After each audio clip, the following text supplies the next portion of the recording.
બધો રસમલાઈની રાહ જોઉં. મિત્તલ આજ શું બનાવવાનું વિચાર? આજ સાબુદાણા રસમલાઈ બનાવવાનો વિચાર. શ્રાવણ મહિનો ચાલુ થઈ ગયો એટલે બધાના આજે ઉપવાસ હોય અત્યારે હવે, એટલે રસમલાઈ બનાવી દો. જો એક વાટકી સાબુદાણા લઈ લેવાના, એનો 10 મિનિટ પહેલા પલાળી દેવાના પાણીમાં. જો આ 10 મિનિટ પહેલા પલાળી દીધા હતા ને એ પલળીને તૈયાર થઈ ગયા. હવે આમાંથી પાણી કાઢી દેવાનું. પછી આને મિક્સર જારમાં આની પેસ્ટ બનાવી દેવાની. જો સાબુદાણામાંથી પાણી કાઢી દીધું, હવે આના મિક્સર જારમાં એડ કરી દેવાનું. 1 ચમચી મિલ્ક પાવડર અને 1.5 ચમચી દળેલી ખાંડ અને સ્મૂથ પેસ્ટ બનાવી દેવાની. જો આ મિક્સર જારમાં પેસ્ટ તૈયાર કરી દીધી, હવે આના નાના નાના બોલ બનાવી દેવાના. હાથમાં ઘી લગાવી નાના નાના બોલ બનાવી દેવાના. જો આ રીતે બોલ બનાવી દેવાના, નાના નાના નાના જ બનાવવાના, બહુ મોટા નહીં બનાવવાના. કાઢ્યા પછી દૂધમાં ફૂલું હાથમાં ચોટું ને એટલે ઘી લગાવવાનું.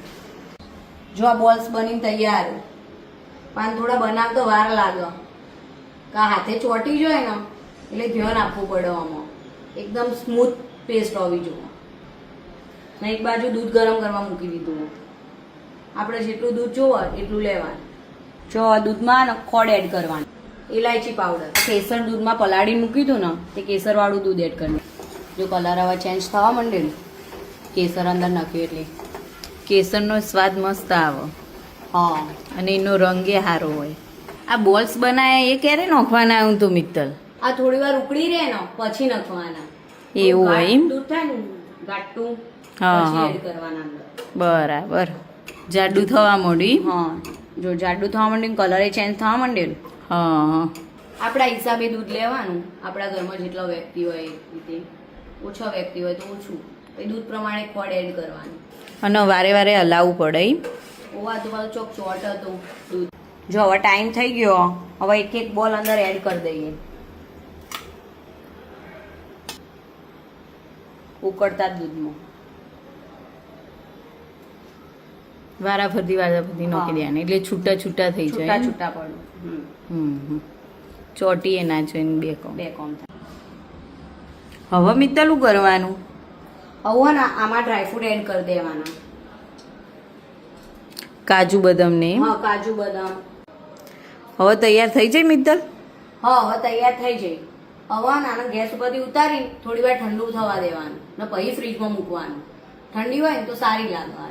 એવું હોય? હા, જેવી તૈયાર થઈ જોઈએ. જુઓ કલર વલર બધું રીતે મસ્ત આવ્યો. હા, મસ્ત તૈયાર થઈ જાય હો. મસ્ત તૈયાર થઈ જાય ને. ગેસ બંધ કરી થોડી વાર ઠંડુ થવા દઈએ. હા, આ છોકરામાં બધું પટી ગયું એ લખાવાનું, હા, તો હું કહું ને વપડ બોલો. ખાવાની મજા આવી ગઈ હતી. કોઈ ગળ્યું મજા આવી જાય ખાવાનું એવું હાલક. એવું તો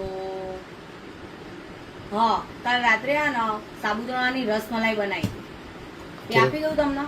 લાવો ચાખીએ તો ખરા સાબુદાણાની રસમલાઈ. હા, તે શ્રાવણ મહિનો ચાલે ને એટલે ઉપવાસમાં ખવાય. ફરાળી થઈ ગઈ એમ? ફરાળી. લાવો હેડો તાન. લાવી દઉં. હાલ. લે હું બહાર જાઉં, પપ્પા જોડે લેતી પપ્પાને બધો ચાખીએ. હા, પપ્પા મદદ થઈ. બધો રસમલાઈની રાહ જોવું. લે રાહ જોવું બધો હેડ હવે ફટાફટ. આવી ગઈ ભાઈ રસમલાઈ.